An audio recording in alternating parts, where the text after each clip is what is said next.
దేవుడు నాకు క్రొత్త వాక్యాన్ని దేవుడు నాకు బయలుపరిచాడు. నేను సిద్ధపరిచింది ఒకటి, ఆన్ ద వేలో దేవుడిచ్చిన ఆలోచన ఒకటి. కనుక మనం అన్ని అనుకూలంగా ఉంటేనే ఆ ప్రాంతంలో స్వార్థ ప్రకటిస్తాం, ప్రతికూలంగా ఉంటే స్వార్థ ప్రకటిస్తాం. కానీ ప్రభాకర్ రావు గారు ఈ ప్రాంతంలోకి వచ్చి దేవుని స్వార్థ ప్రకటించడం ఎంతైనా ఆశీర్వాదం. సరే, దేవుని వాక్యం చెప్పుకున్నాం. ఇవాళ వాక్యం యొక్క అంశం ఏంటంటే చేపలు చెప్పిన వాక్యము. ఏమిటండి? చేపలు చెప్పిన వాక్యము. వాక్యం అంటే చేపలు చెప్పినాయి అంట. ఎడలా ఎరుగుదమా? ఎవరంటే చేపలు మాట్లాడటం ఎరుగుదమా? చేపలు దేవుని వాక్యం చెప్పినాయి అంట. ఎవరికి? యోనాకి. కూర్చోండి అమ్మా, కూర్చోండి. చేపలు దేవుని వాక్యము యోనాకి చెప్పినాయి అంటండి. ఎరుగుదురా? చేపల మాట్లాడటం ఎరుగుదువా? చేపల భాష నీకు తెలుసా అన్నాడు. అయ్యా, నువ్వు సేవకుడు కదా, సంఘ కాపరివి, ఆత్మ సంబంధమైన విషయాలను తెలియజేయాలి. కనుక ఆ ప్రాంతం వెళ్ళు, నేను చెప్పిన ప్రాంతానికి వెళ్ళు అంటే యోనా అంట తన అనుకూలమైన స్థలంలోకి వెళ్ళాడంట. ఏది చేయకూడదో దాన్ని చేసాడంట. ఎక్కడ పోవద్దో అక్కడ పోయాడంట. ప్రభు చెప్పిందేమో ఒక చోటకి, తను పోయిందేమో ఒక చోటకి. ఏమంటే మనం చదువుతాం, యోనా గ్రంథంలో చదువుతాం, అది ఆ ప్రాంతంకి వెళ్ళిపోయా, ఆ ప్రాంతంలో సువార్త ప్రకటించు అంటే, కాదు ప్రభువా నేను ఈ ప్రాంతం వెళ్తానని తనకు అనుకూలమైనటువంటి ప్రాంతానికి సువార్తకి వెళ్ళాడంట. ఏమండి? దేవుడేమో చెప్పిన ఒక ప్రాంతం, ఈతను వెళ్ళిన ఇంకో ప్రాంతం. తత్ఫలితంగా గొప్ప పనిష్మెంట్ వచ్చేసి, ప్రభాకర్ రావు గారు కూర్చోండి, గొప్ప పనిష్మెంట్ వచ్చింది. సహోదరులారా, దేవుడు కఠినంగా శిక్షించైనా సరే దేవుడు తన పని తాను చేయించుకుంటాడు. మన ద్వారా తన పని తప్పకుండా చేయించుకుంటాడు. ఏమండి? ఆ సముద్రంలోకి వెళ్ళాడు, టికెట్ తీసుకున్నాడు, అది మన ప్రాంతంలోకి వెళ్ళాలండి అన్నాడు. చక్కగా వెళ్తున్నాడు, కమ్మగా నిద్రపోతున్నాడు. అడ్డులు పడవ నడుపుతున్నారు. మధ్యలో పోయిన తర్వాత ఒక తుఫాను వచ్చింది, ఒక వాన వచ్చిందండి, గాలి వాన వచ్చింది. ఆ సముద్రంలో అలలు నిండిపోతున్నాయి. తత్ఫలితంగా ప్రమాదం ముంచుకొచ్చింది. లేకపోతే ఏ ఊరే ఇది? మేమందరం ప్రార్థన చేస్తున్నాం, మేమందరం మా దేవతను మేము మా దేవుడిని ప్రార్థన చేసుకునేంటి అంటే, ఏమంటే నేను యూదునండి, నేను హెబ్రీయుడను, ప్రభు నన్ను అది పలానా ప్రాంతంకి వెళ్ళి సువార్త ప్రకటిస్తున్నాడండి. ఆ ప్రాంతంకి వెళితే నాకన్నీ ప్రతికూలంగా జరుగుతాయి, అనుకూలంగా జరగవు. దేవుడు చెప్పిన ప్రాంతానికి నేను పోకుండా దేవుడు చెప్పని ప్రాంతానికి వెళ్ళడానికి మీ దగ్గర టికెట్ తీసుకొని ఓడెక్కానండి. నిన్ను బట్టే నాకు ఇక్కడ, నన్ను బట్టే నాకు ఇక్కడ కీడు మీ అందరికి వచ్చింది. కాబట్టి నువ్వు ఎత్తి ఎక్కడే ఉన్నాడండి? సముద్రంలో వేయండి, ప్రాబ్లం సాల్వ్ అవుతుంది. దీంట్లో మీరు నిర్దోషులు, మీరు ఇంటర్ఫేర్ కాదు. నేను ప్రధాన పాపిని. ఈ విషయంలో దేవుని మాట వినలా. ఈ అడవి ఉంది కదా, ఈ అడవిలో సువార్త ప్రకటించడం ఏంటి? మంచి మెట్రో సిటీ ఉన్నటువంటి ప్రాంతాలకు వెళ్ళి సువార్త ప్రకటించాలన్న ఉద్దేశం కలిగినటువంటి వాడు యోనా. ఎవరంటే? తర్షీష్ అంటే లండన్. లండన్ ఎలా అనుకున్నాడండి? ప్రభు అలా నువ్వు నినివే అనుకున్నాడు కాదు. ప్రభు కఠినంగా శిక్షించి తన పని తప్పని చేసుకుంటాడు. ఎమ్మటే దాంట్లో వేయంగానే ఏం మింగిందండి? చేప మింగింది. చేప మింగిందంట. గర్భంలో తీసుకుని వెళ్ళి చేప అందంట, దేవుని ఆజ్ఞ మీరటం పాపం, ఆజ్ఞాతిక్రమమే పాపం. చూడండి, యోహాను రాసిన మొదటి పత్రిక 3వ అధ్యాయము 4వ వచనము. యోహాను రాసిన మొదటి పత్రిక 3వ అధ్యాయము 4వ చదివి వినిపించాలని మనం చేస్తాను. చూడండి ఒకసారి, దేవుడి ఒకసారి చదివిపండి. 4:3 పాపము చేయి ప్రతివాడు ఆజ్ఞను అతిక్రమించును, ఆజ్ఞాతిక్రమమే పాపం. నువ్వు సువార్త ప్రకటించమని చెప్పాడు కదా, అడిగేవు, ప్రభువుని అడిగావు, ప్రభు చెప్పాడు యోనా ఆ ప్రాంతం వెళ్ళు అన్నాడు. నువ్వు ఆ ప్రాంతం వెళ్ళకుండా ఇంకో ప్రాంతం వెళ్తావు ఏమి యోనా అని చేప బుద్ధి చెప్పిందంట. ఏమండి, చేప భాష యోనాకు తెలుసు. చూడండి, యోబు గ్రంథము 12వ అధ్యాయము 8వ వచనంలో ఒక మాట ఉంటుంది, శ్రేష్టమైన మాట. యోబు గ్రంథము 12వ అధ్యాయము 8వ వచనంలో ఒక శ్రేష్టమైన మాట మనకి కనిపిస్తుంది. చూడండి, సముద్రములోని చేపలను నీకు అంతకుముందు ఒక మాట ఉంది, భూమి ధ్యానించడలా, భూమిని గూర్చి ధ్యానించడలా అది నీకు బోధించును. ఏ చేపలండి?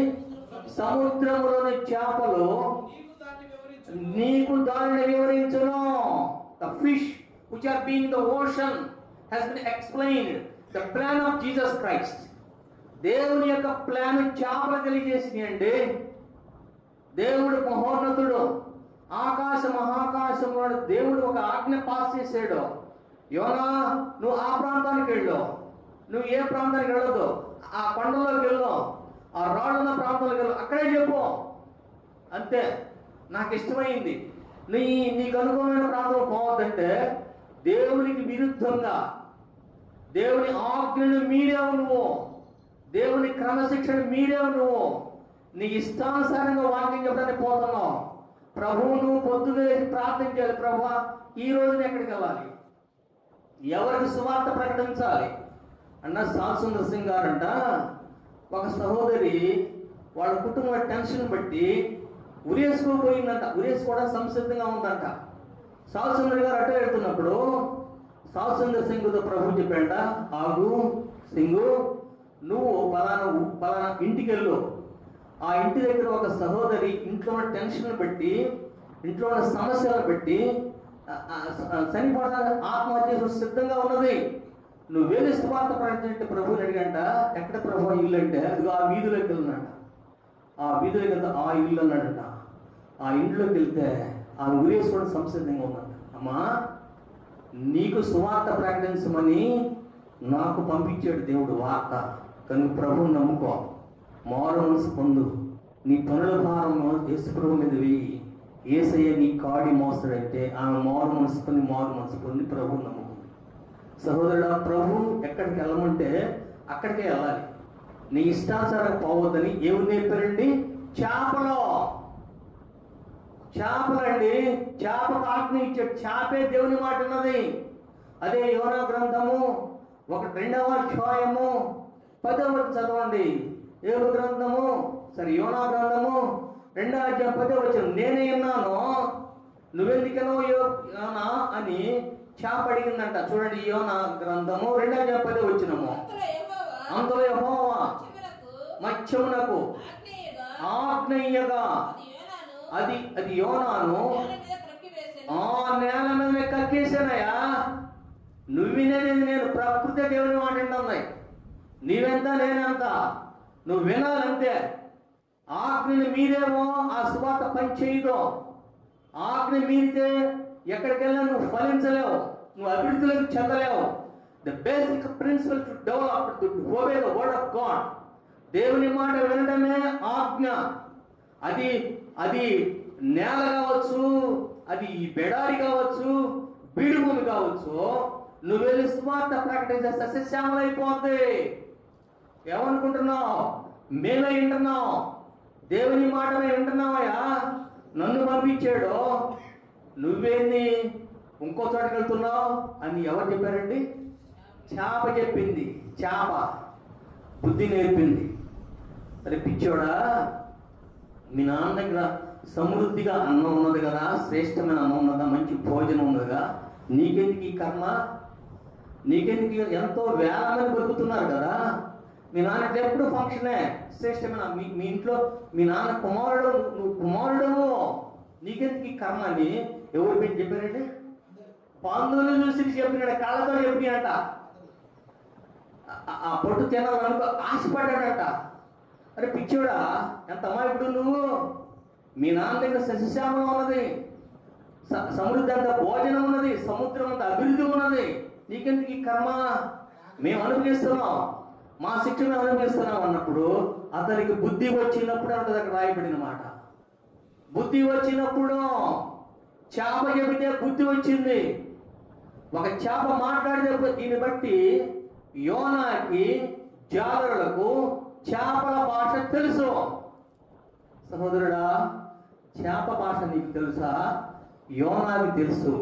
అందుకే జాగ్రత్తగా అన్నట, మింగిన తర్వాత అన్నట, అన్నిట్లో అన్ని గర్భములో జీర్ణకోశం ఉండదు. చేప కడుపులో జీర్ణకోశం ఉండదట, ఉండదు.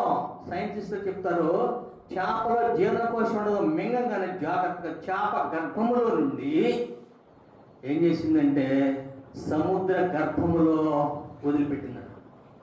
చేప ఎక్కడ తీసుకెళ్ళి మొట్టమొదట తన కడుపులో నుంచి పాతాళ అగాధంలో పాతాళ గర్భం తీసుకుని ఇంటికి చదవండి. యోనా గ్రంథము 4 అధ్యాయాలు ఉంటాయి. 4 మొట్టమొదట తన కడుపులో తన గర్భంలో ఉండే యోనాని ఎక్కడ వదిలిపెడితే పాతాళ గర్భములో వదిలిపెట్టిందంట. పాతాళ గర్భములో ప్రకృతిని చూడు, ఇది లూసిఫర్ సిద్ధపరిచిన నరకం, ఇదిగో అగ్నిగుండం, ఇదిగో వేదనకరమైన స్థలము, ఇదిగో అగాధము. ఇది నీకెందుకు? ఆజ్ఞాతిక్రమమే పాపము, పాపముల వచ్చు జీతము మరణం, ఇదిగో మరణం. చూస్తున్నావా? చూడు, ఎన్ని విషయాలు తెలుసా? అగ్నిగుండం ఉన్నది, వేదనకరమైన స్థలం ఉన్నది, అగాధం ఉన్నది, అన్ని సిద్ధపరిచాడు కేవలం పాపులకు, లూసిఫర్కో. నువ్వెందుకు ఈ కర్మ అనిపిస్తుంది? ఒకసారి చూడన్నాడు, పిక్చర్ చూపించిందంట. చేపల మొత్తం ఉన్నాయంట, చేపల మొత్తం కూడా బోధ చేసింది అంట. ఎవరికండి? యోనాకి. బైబిల్ రాసిన మాటే, చేపలు నీకు బోధించును. చేపలలో వాక్యం ఉన్నది. 66 పుస్తకాలు మొత్తం కూడా చేపలో ఉన్నది. ఆ చేపలో ఉన్న వాక్యమును యోనాకు బోధించినాయి. ఒక దైవజనుడికి చేపల వాక్యం చెప్తే నిజమేనా? ఈ ప్లేస్ ఏంటి? ఈ ప్లేస్ వేదనాకరమైన స్థలం. ధనవంతుడు వేదన పడుతున్న స్థలం ఇదే. ఈ ప్లేస్ ఏంటి? అది అగ్నిగుండము. ఈ ప్లేస్ ఏంటి? అగాధము. ఈ ప్లేస్ ఏంటి? నరకము. ఇదన్నీ పాపము చేసిన వాళ్ళకు వచ్చేటువంటి తీర్పు. ఇది పాపములో జీవితం ఏంటండి? మరణం. ఈ శరీర సంబంధం మరణం కాదు యోనా, రెండవ మరణం. యుగ యుగాలు కాలిపోయింది అక్కడే. పాతాళ గర్భంలో చూపించిందంట, పిక్చర్ చూపించిందంట. అప్పుడు బుద్ధి వచ్చిందంట. ఎవరికండి? యోనాకి అప్పుడు బుద్ధి వచ్చి చేతులు పెట్టుకుని జాగ్రత్తగా విన్నాడంట వాక్యం. సోదరులారా, ఎన్ని రోజులు విన్నాడండి? 3 రోజులు. 3 రోజులు బైబిల్ మొత్తం చెప్పేసింది చేపలు. ఎవరిని వెంటనే తీసుకుని వెళ్ళి ఎక్కడంటే అగాధములో, మొట్టమొదటేమో చేప గర్భంలో ఉన్నాడు, తర్వాత పాతాళ గర్భంలో నుండి మూడవ అదండి ఏంటంటే సముద్ర అగాధములో, సముద్ర గర్భములో కక్కేసిందంట. అక్కడ తీసుకెళ్ళిందంట. సముద్ర గర్భము, 3 గర్భాలు, చేప గర్భము, పాతాళ గర్భము, మూడవది సముద్ర గర్భములో తీసుకుని వెళ్తే సముద్ర గర్భములో కోటానుకోట్ల చేపల ప్రపంచం ఉందంట. ఏ ప్రపంచం అండి? చేపల ప్రపంచం. ఏమండి? చేపల ప్రపంచం. చేపలు ఎక్కడి నుంచి పడతాయో తెలుసా అన్నాడంట. మా నాన్నగారు చేపలు పట్టేవాళ్ళండి, మా వృత్తి అంతా చేపలు పట్టేవానండి. చిన్నప్పుడు నేను బడికి వెళ్ళలేదు, చిన్నప్పుడు నుంచి చేపలు పట్టడం నేను నేర్చుకున్నాను ప్రభువా. రాత్రంతా చేపలు పెట్టాము. ఎవరండి? రాత్రంతా చేపలు పెట్టాను నేను. ఇక్కడ హెర్మన్ పర్వతం ఉంటుంది. హెర్మన్ పర్వతం అంటే మంచు పర్వతం. హిమాలయాల కరిగి ఏ విధంగా యమునా నది ఏర్పడిద్దో ఇశ్రాయేల్ దేశంలో హెర్మన్ పర్వతం ఉన్నది. ఆ హెర్మన్ అంటే మంచు పర్వతం. మంచు కరిగి యోర్దాను నదిగా ప్రవహించి గలిలయ సముద్రం ఏర్పడింది. అర్థమైందండి? ఆ మంచు కరిగి, కొడల దగ్గర మంచు కరిగి స్వచ్ఛమైన నీళ్లు యోర్దాను నదిగా వచ్చి గలిలయ సముద్రం మొత్తం ఏర్పడింది. గలిలయ సముద్రంలో ఉప్పు నీళ్ళు ఉండవు, స్వచ్ఛమైన మంచి నీళ్ళు. అది గలిలయ సముద్రం.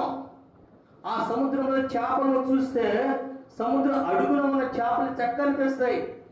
నీ ప్రతిబింబం దానికి కనిపిస్తే దాని ప్రతిబింబం నీకు కనిపిస్తుంది. పగలు చేపలు పెట్టగలిగే సముద్రంలో, ఎందుకంటే నీ ప్రతిబింబం కనిపించడానికి పారిపోతాయి, పట్టడం. మరి ఎప్పుడు పడతారంటే రాత్రి పడతారు. ఈ అనుభవం పేతురు బాగా తెలుసు, బాగా ఎరుక. రాత్రి పడతారు. రాత్రి పట్టాం ప్రభువా. మాకు తెలిసినంత వరకు కూడా, నాకు వయసు వచ్చినప్పటికి కూడా మా నాన్నగారు కానీ మేము కానీ పగలే చేపలు పడతాం అనేది మేము ఎరగం. రేత్రి పడతాం. రాత్రి మొత్తం తిరిగాం. ఒక చేపళ్ళ అనగానే ప్రభు జాలి కలిగిన వాడు కదా అన్నాడంటే ఇప్పుడు వెళ్దాం బాగున్నాడు. తెల్లవారుజాము ఏ టైం అది? నా తెల్లవారండి. సూర్యకిరణాలు పడుతున్నాయి. సముద్రంలో చేపలు తనకు కనిపిస్తున్నాయి. చేపలు తనకు కనిపిస్తున్నాయి.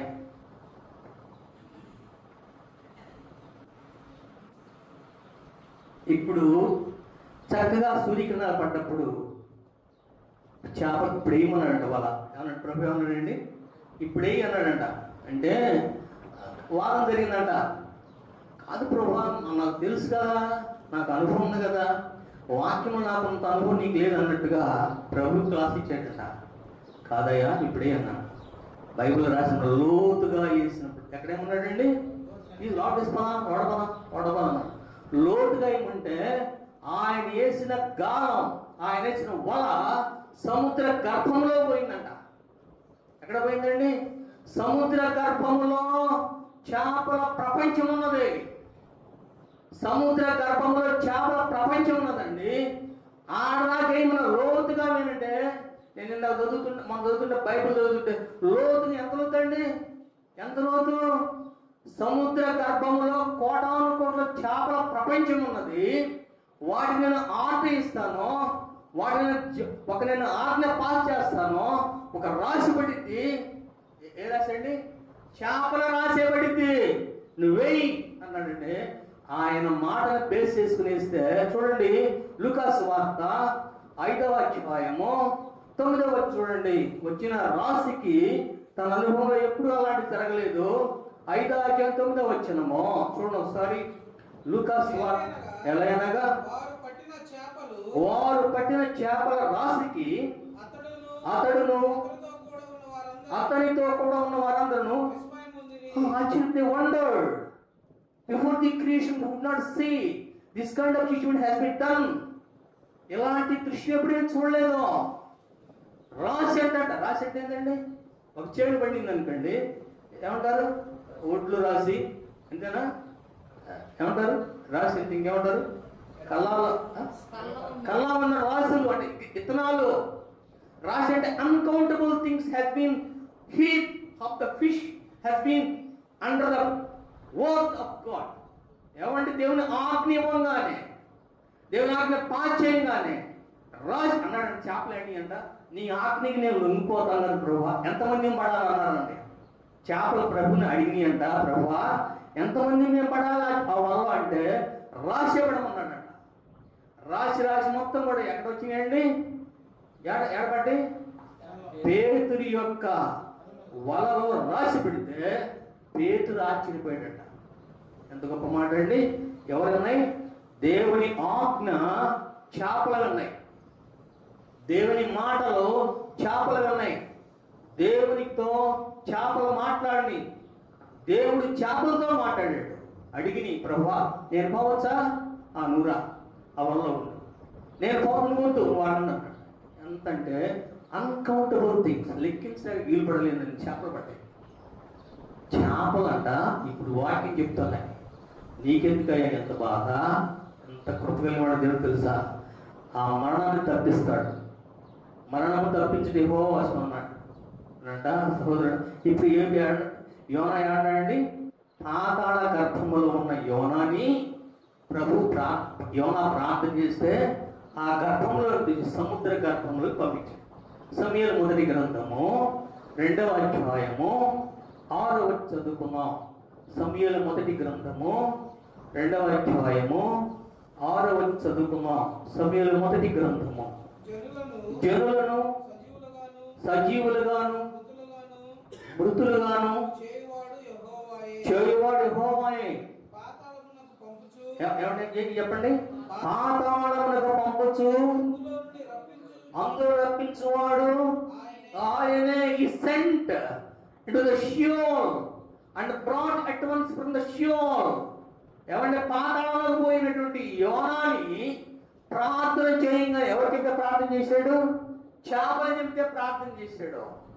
చేపలు ఏమని చేసినాయండి? ప్రార్థన చేసి చెయ్యా, ఎంతో కరుణ కలిగిన వాడయ్యా దేవుడు, ఎంత ఘోర పాపంగా ప్రేమిస్తాడయ్యా, దేవుడు అంత ప్రేమ కలిగిన ఇంకెవరు కూడా లేరయ్యా అని చేపలు బోధిస్తే, క్రీస్తుని గురించి చెప్తే, సులువు మీద కారుస్తున్న రక్తం కారుస్తున్న యేసయ్య వీరేం చేస్తున్నారు? వీరికి తెలివి క్షమించని ప్రార్థన చేసే దేవుడు, కృప కలిగిన దేవుడు.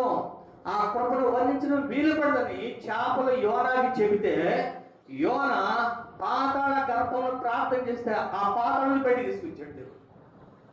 ఎంత గొప్ప మాట అండి! ఎక్కడి నుంచి తీసుకొచ్చాడు? పాతాళంలో ఎవరు సిద్ధపరచబడింది? పాతాళము సాతానికి, వాడి దూతలకు.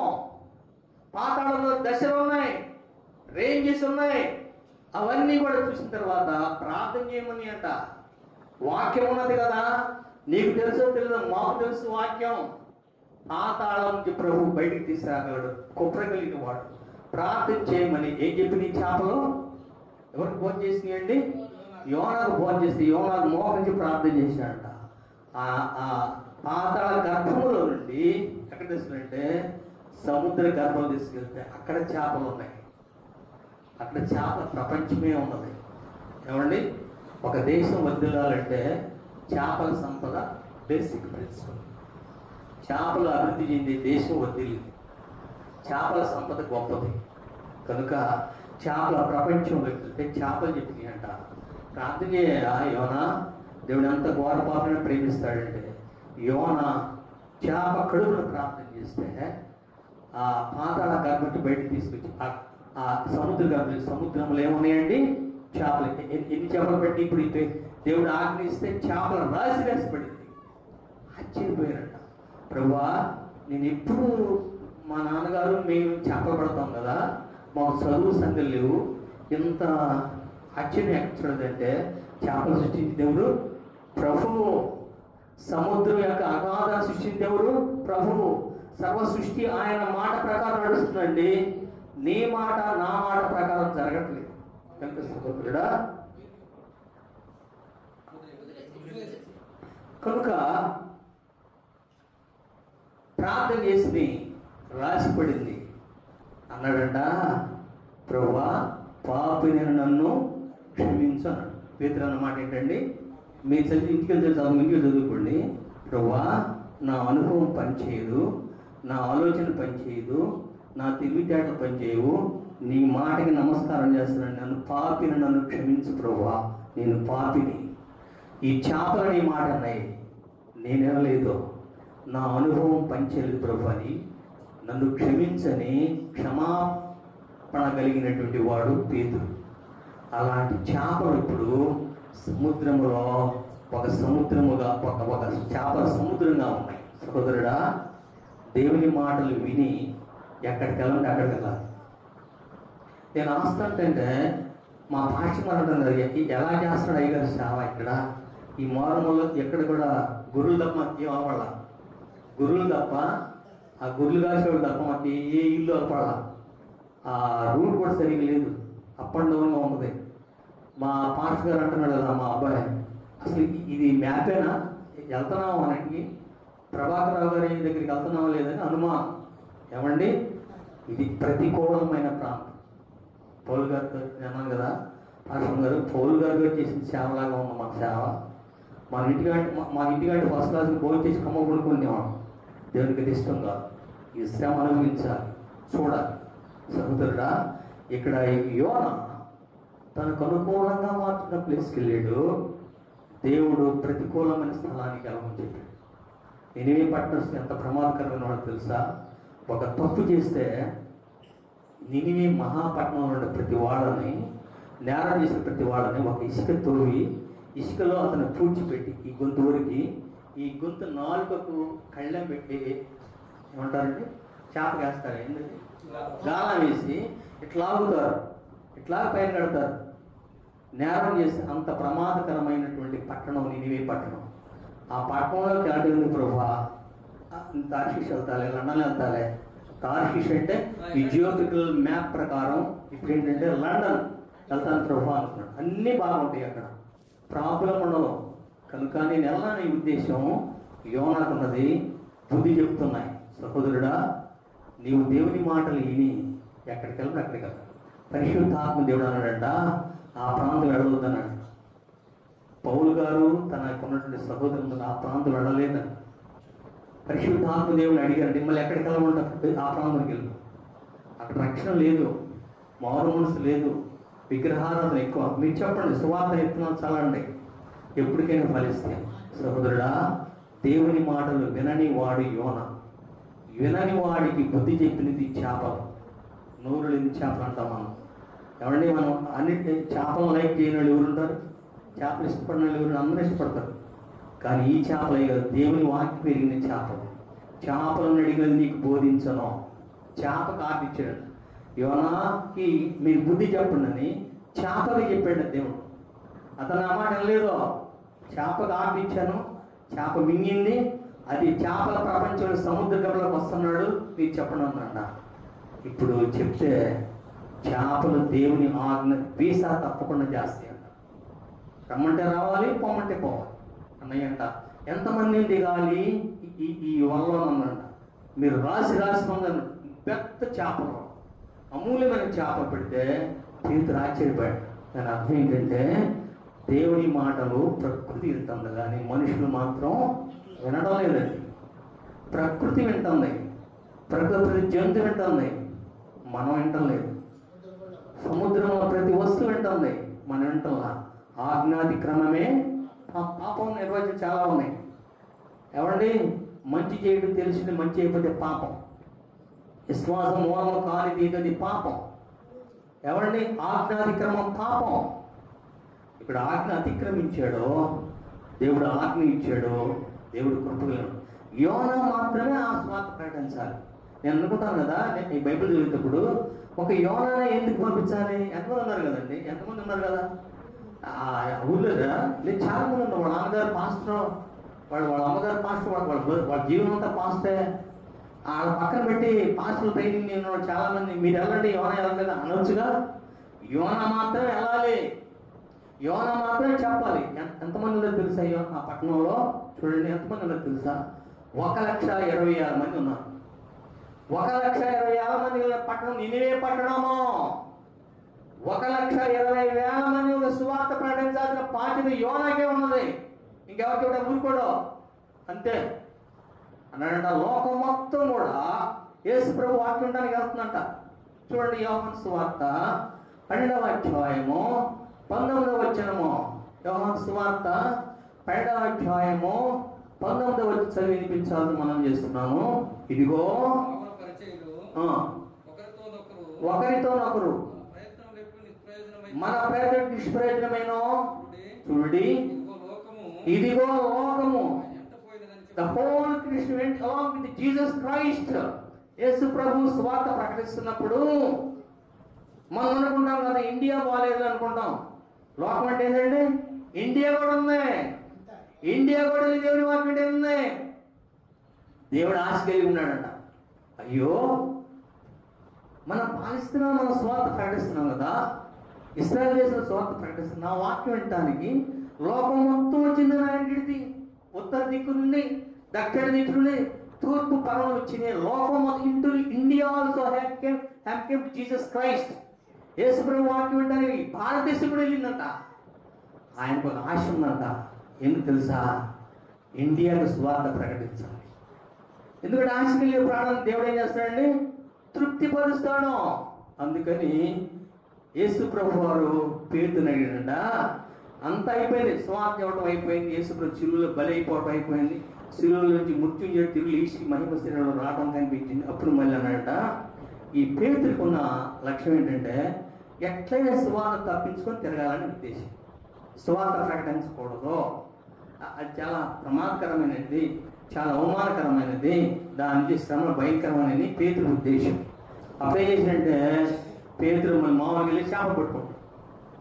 ఎప్పుడది పునరుద్ధానం అయిన తర్వాత, పునరుద్ధానకు ముందేమో చేపలు పట్టాడు, చేపలు రాసి పడ్డాయి.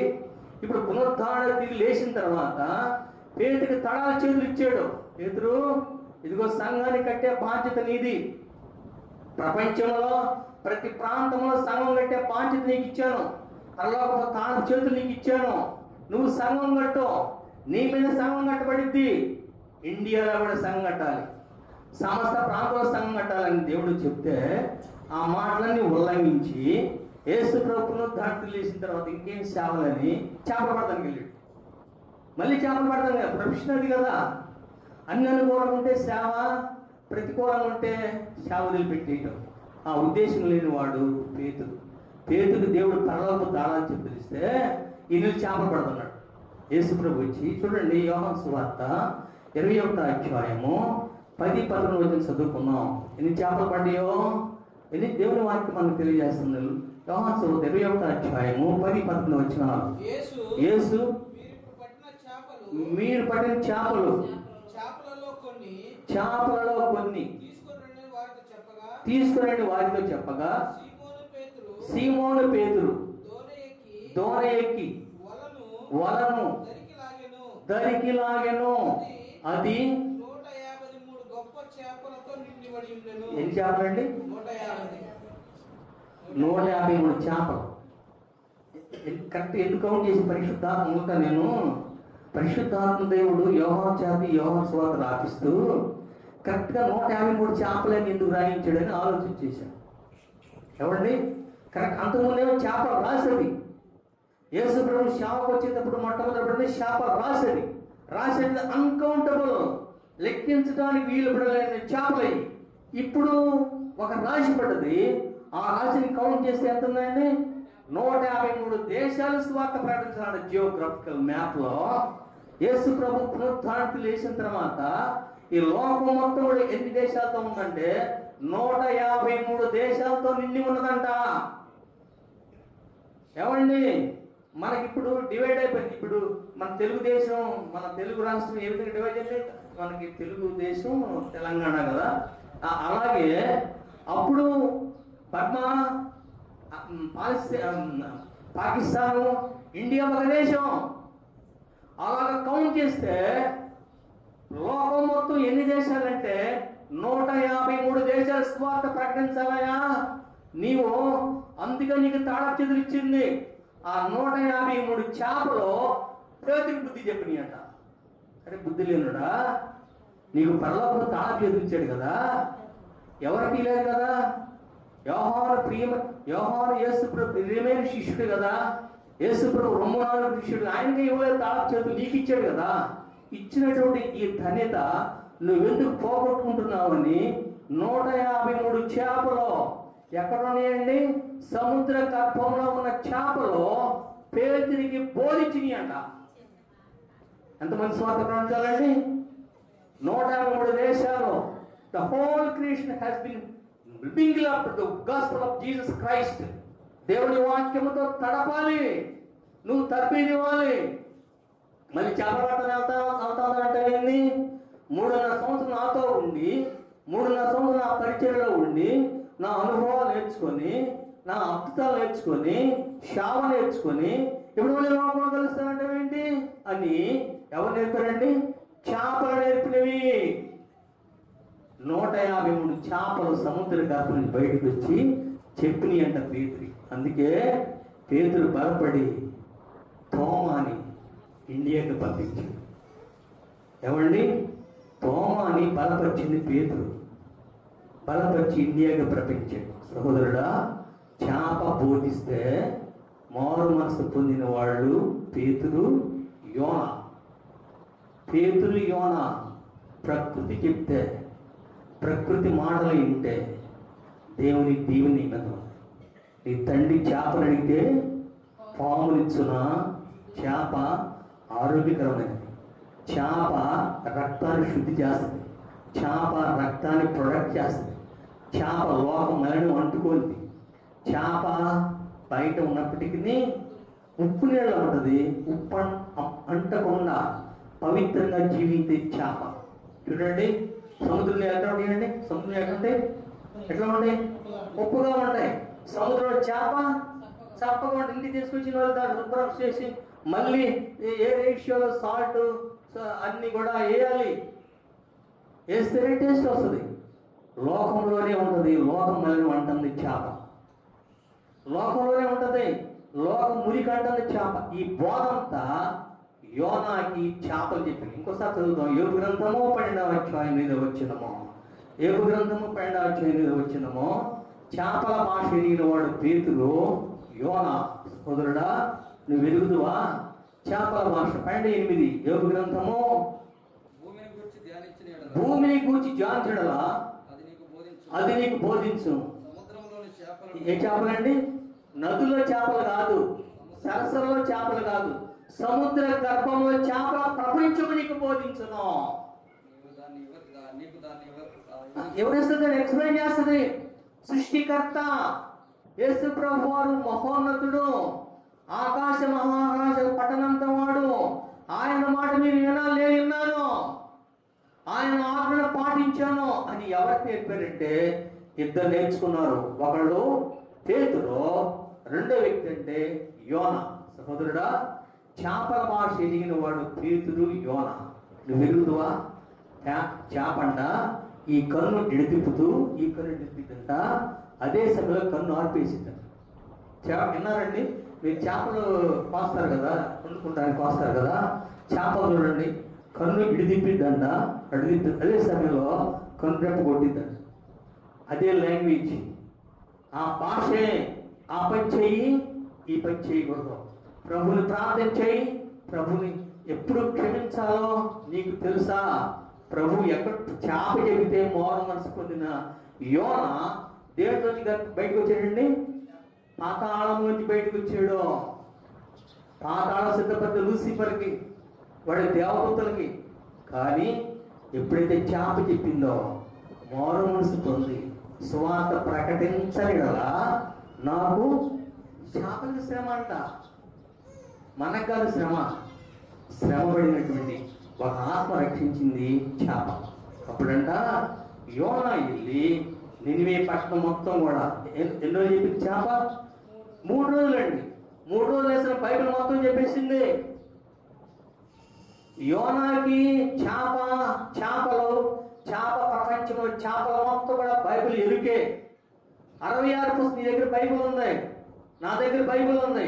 అప్పుడు చేపల హృదయంలో బైబిల్ ఉంది. మొత్తం చెప్పేసినాయి. ఆ 3 రోజులు చెప్పిన వాక్యం భద్రం దాచిపెట్టుకొని 3 రోజులు సువార్త ప్రకటించాడు నీవే పట్టణంలో. ఎన్ని రోజులండి? మీరు చదువుతారు కదా, ఎన్ని రోజులు ప్రకటించేయండి? 3 రోజులు ప్రకటించాడు సువార్త ప్రకటన నీవే పట్టణంలో. అందరూ మామూలు మనసు పొందారు. ఎంతమంది అండి? 1,20,000 మంది రక్షించబడ్డారు. రక్షించబడినప్పుడు పరలోకం వెళ్ళాడట. ముందు యోనా వెళ్ళాడట. యోనాతో పాటు 1,20,000 మంది వెళ్తున్నారంట. దేవదూత అడిగిన, నీ దేవుడు నీ పేరేందని? నా పేరు యోనా అండి. నీ పేరు జీవగ్రంథంలో చూడాలి. చూసిన వాళ్ళకే లోపల ఎంట్రన్స్ అనగానే చూడంగానే ఆయన అక్షరములు తల మెరుస్తున్నాయి. కాబట్టి జీవగ్రంథంలో రాయబడిన యోనా పేరు తల మెరుస్తున్నాయి అంట. ఎంత తెలుసా? యోగు గ్రంథము 37వ అధ్యాయము 22వ చదవండి. ఆయన పుస్తకము తీయగానే, ఆయన పేజీ తీయగానే ఎంత ప్రకాశంగా ఉన్నాయో ఆయన పేరు చూడండి. యోనా పేరు 37వ అధ్యాయము 22వ అధ్యాయం. యోగు గ్రంథము ఉత్తర దిక్కున ఏ ప్రకాశం అండి? చెప్పండి, ఏ ప్రకాశం అమ్మా? సువర్ణం అంటే ఏంటి? సువర్ణం అంటే ఏంటి మీకు ఎరికేనా? సువర్ణం అంటే బంగారం. బంగారము లాగా తళ మెరుస్తున్న ఉత్తర పర్వతంలో సభాపర్వతం ఉన్నది. ఉత్తర దిక్కున సభాపర్వతం ఉన్నది. సభాపర్వతంలో గొర్రెపిల్ల జీవగ్రంథం ఉన్నది. జీవగ్రంథంలో పేరు ఓపెన్ చేసిందంట దేవదూత. యోనా పేరంట సువర్ణ ప్రకాశం అంటే ఏంటండి? ప్రకాశం అంటే వెలుగు. సువర్ణమైన వెలుగుతోటి యోనా పేరు చక్కగా రాయబడిందంట. పేతురు పేరు చక్కగా రాయబడిందంట. నా పేరు ఉందండి. నీ పేరు యోనా కదా? యోనా. అయితే నువ్వు ఎంతమంది రక్షించావు? నీ పని ఏంటి? నా పని సువార్త ప్రకటించుకోండి. నువ్వు విన్నావా? ఒకసారి వినలేదండి. మరి ఎక్కడన్నావు? చేపలు చెబితే విన్నాను.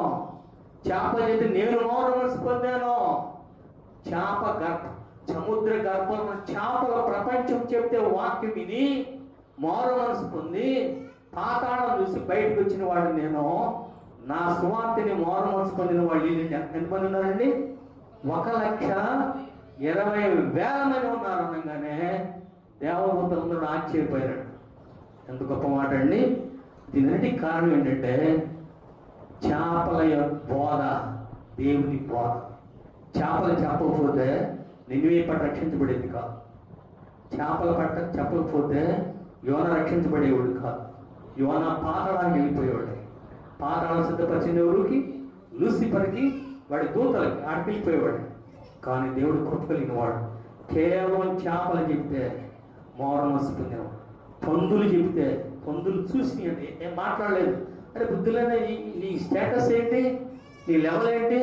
మీ నాన్న ఆఫీసరు, కోటేశ్వరుడు, లక్షాధికారి, అసలు మీ దేశం ప్రపంచాన్ని పోషించే మహోన్నతుడు. అలాంటి వాడు నీకెందుకు ఈ కర్మ? నీకెందుకు ఈ కర్మ? మీ నాన్న దగ్గర ఒకసారి సమృద్ధమైన అన్నం దొరుకుతుంది. The plenty of meals has been reserved for your family. నీకెందుకు ఈ కర్మ అనగానే అతడు మారు మనసు పొందాడు. వాళ్ళ అన్నయ్య మారు మనసు పొందాడా? లేదు. మారు మనసు. సహోదరుడా, దేవుని వాక్యము ఎవరి దగ్గర ఉందంటే చేపల్లో ఉంది. తత్ఫలితంగా నినివే పట్ల రక్షించబడింది కనుక ఆ దేశం రక్షించబడింది. పేతురు దేవుని మాట వినడం వల్ల ప్రపంచం మొత్తానికి సువార్త ప్రకటించాడు. ఏమండి అడిగాడంటే పేతురు, ప్రభు మహోన్నతుడు తిరిగి లేచిన తర్వాత మహిమలో ప్రవేశించిన పేతురు అందరిని పిలిచాడంట. నాకు 153 చేపలు పడి, ప్రపంచ జియోగ్రఫీ మ్యాప్ చూస్తే 153 దేశాలు ఉన్నాయి. 103 దేశాలకి వెళ్ళాలి, మీరందరూ స్వార్థ ప్రకటించాలి, మిమ్మల్ని బలపరుస్తున్న వాక్యంతో బలపరిచి. పేతురు అడిగాడంట, ఈ బలపడిన వాడు అడిగాడంట, నీకు ఎవరు ఇచ్చేది అధికారం అంటే? ఇదిగో పరలోకపు తాళం చెవులు నాకు ఇచ్చాడు దేవుడు. ఈ స్వార్థ ప్రకటించే అధికారం నాకు ఇచ్చాడు. ఇదిగో తాళం చెవులో ఏ సంఘానికి కట్టమని అధికారం నాకు ఇచ్చాడు అనగానే అధికారాన్ని బట్టి ప్రపంచం మొత్తం 153 దేశాలకి సువార్తని తర్బీదిచ్చి పేతురు పంపించాడు. సహోదరుడా, సువార్త ప్రకటించడలా మనకు శ్రమ. దేవజనుడు అంతా మాకు ఇక్కడ రావాల్సిన అంటే లోక సంబంధంగా మాట్లాడితే ఈ శ్రమను అనుభవించాల్సిన అవసరం మాకు లేదు. కమ్మగా భోంచేసి పుణుకోవచ్చు, మా భాష పట్టలేదు, వెళ్దాం. ఇది ఒక అనుభవం. సహోదరుడా, సువార్త ప్రకటించు. చేపలు ప్రకటించినాయి, యోన మారు మనసు పొందాడు. చేపలు ప్రకటించినాయి, పేతురు మారు మనసు పొందాడు. పేతురు మారు మనసు ప్రపంచం 153 దేశాలు సువార్త ప్రకటించాడు. యోన మారు మనసు పొంది 1,20,000 మంది పరలోకం తీసుకెళ్ళాడు. దేవుడు చిన్న వాక్యాన్ని దీవించి ఆశీర్వదించును గాక. చివరి ప్రార్థన.